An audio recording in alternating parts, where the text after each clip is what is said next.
How does this feel?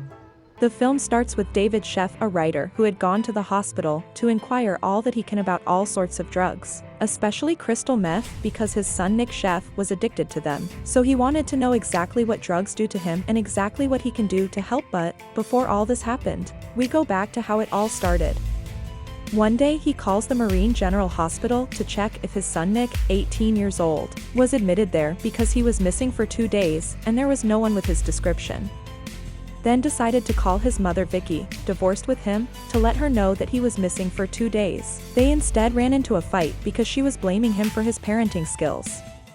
Karen Barber, who is his current wife and the stepmother to Nick, gives him a hug to comfort him about the situation, but all he has are the memories of him and Nick as he was still a young child.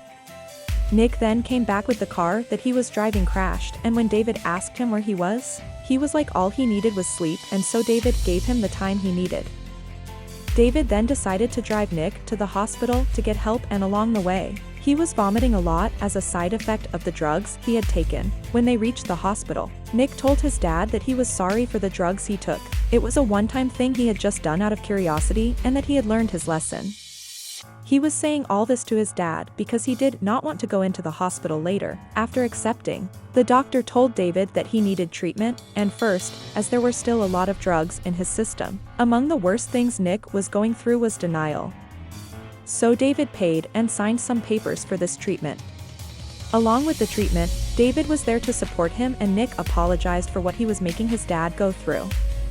Time reached when David and Karen went to see him, and he suggested that he needed more time in rehab. He asked his parents if they can pay for him a halfway house, an open living facility with follow-up every night, and that if the facility was to help him get a job.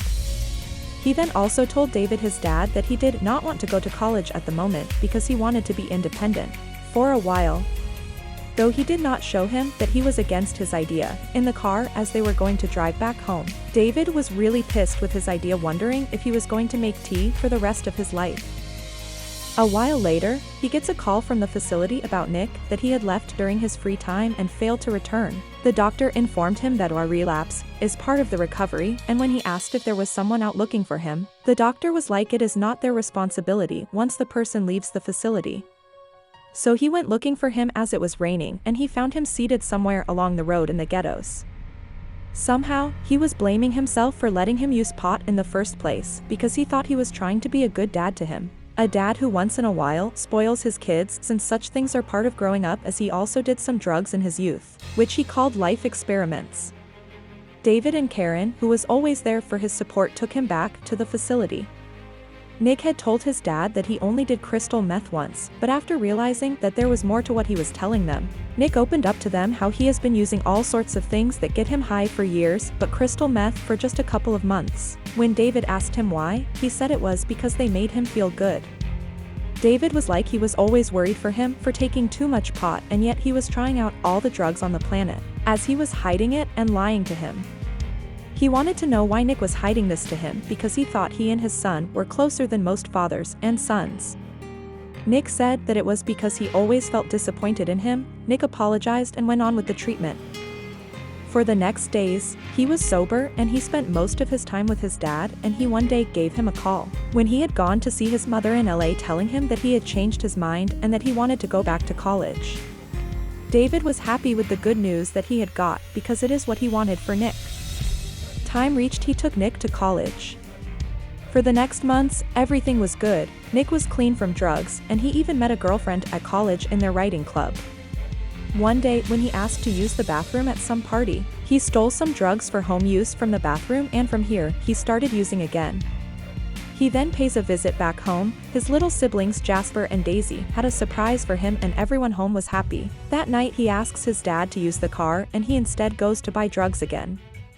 The next day, Jasper and Daisy were fighting, with Jasper claiming that his $8 were missing from where he keeps it. So David went to ask Nick if it was him who took Jasper's $8. From here, there was a fight between Nick and everyone at home. He packed his things and left.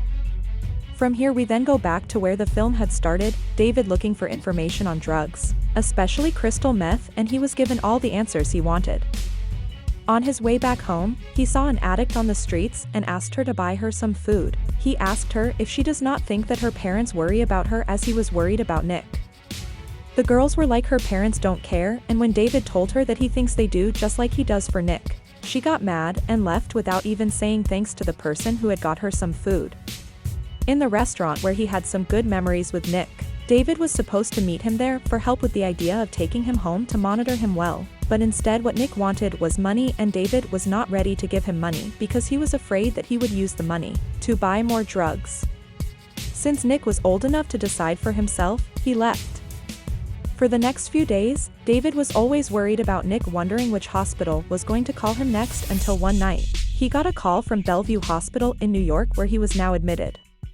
He got a flight to that hospital only to find that he had run away. He then got a call from the bar where Nick had gone, and so he went to pick him up from there. Nick was like he had thought about it and he was done with drugs, but David refused to believe him, though he continued supporting him and took him back to rehab. For the next days, he spent them with his mother in LA, joined a support group, got a sponsor, Spencer, and continued with college.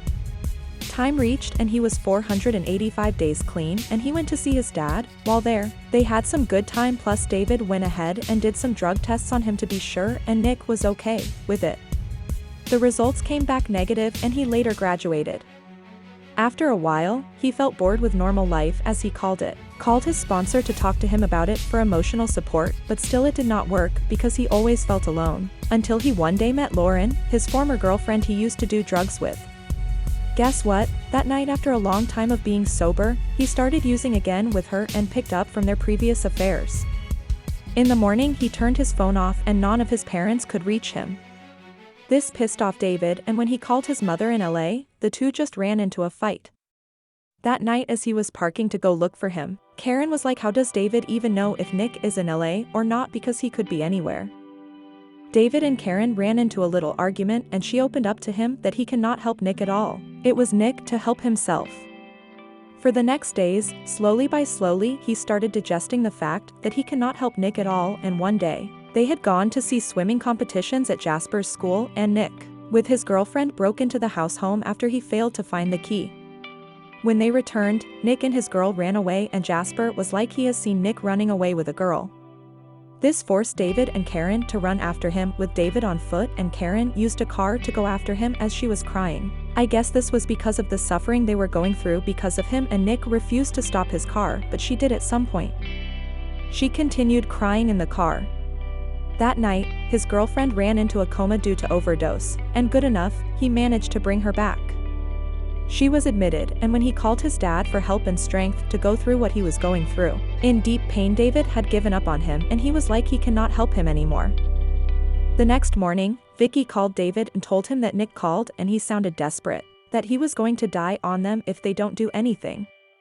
David was like Nick was still going to die even if they did something, because nothing they did had any effect on him, and for this, he had given up. Because he felt useless, Nick tried to kill himself, and by a miracle, he did not die. From then, he gave up drugs. This film has been a true story, and through good support and hard work, Nick managed to be sober for 8 years, one day at a time. If you have come this far, the film is called Beautiful Boy 2018, and kindly consider subscribing for more reviews.